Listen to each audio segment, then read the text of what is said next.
के चिंता बा।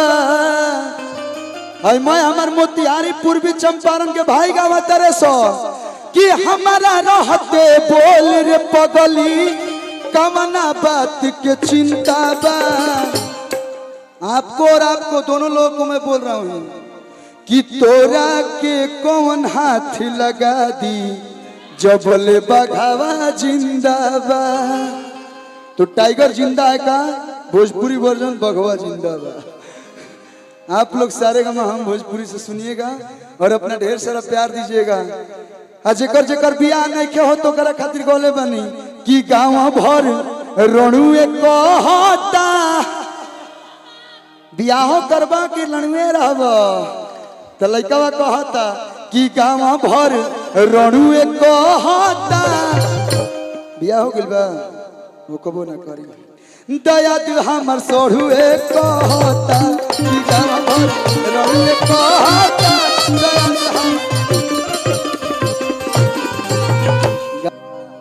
सजना परदेश बाणे फोन टेलीफोन पहले नानू आवे चिट्ठी लिख के घरे भेजा जाए कि हम ये तारीख के आवतनी हे ट्रेन से हमार टिकट बा आ घरे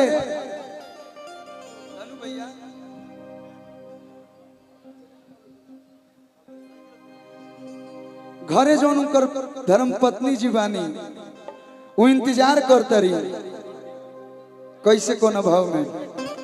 सुधीर भैया ध्यान से सुनो भी रोवे खातिर गीत गावत। अरे खनकी बोले अरे चूड़िया कंगनवा। आज उन फ्लाइट चले लागल लोग पर्सनल गाड़ी से आवता। पहले सूरज जे कमाए वो ट्रेन से आवत वो जनरल टिकट कटा के मेहरारू इंतजार करतिया आपन भाव कहतिया। अरे खनकी बोले अरे चूड़िया कंगनवा छुक छुक रे लिया से यही है मोर सजनवा छुक छुक रे लिया।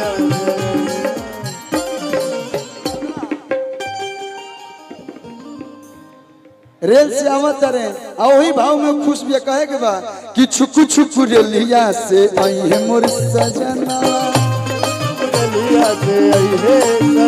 ओ छुकु छुकु रेलिया से आई है मोर सजना। पूरा होखे वाला बाटे हमारो सपनवा पूरा होखे वाला बाटे हमारो सपनवा छुक छुक रेलिया से आई है मोर सजना छुक छुक रेलिया से आई है मोर सजना।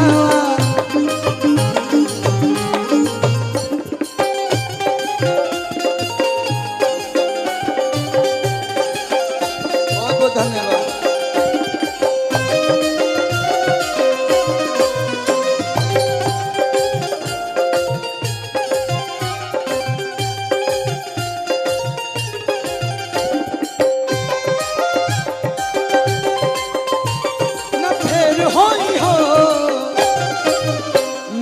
ओढ़नी से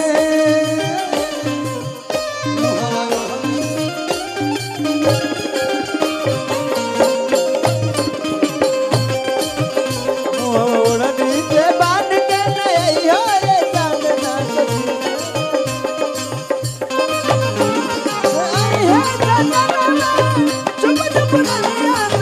भैया आज कतनो पिज्जा बर्गर आ जाओ भैया कतनो रुआ पेटिस खाली लेकिन गर्मी के दिन में जो सतुआ मजा दे दी वो कुछ मजा ना दी।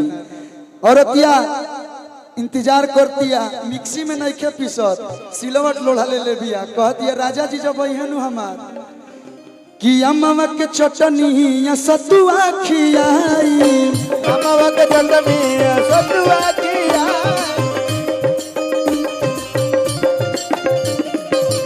कूलर एसी सब फेल बा जब मेहरारू अपन आचर ऐसे डोला के खियावेले अचार के छैया मुंह ढाप के सुताई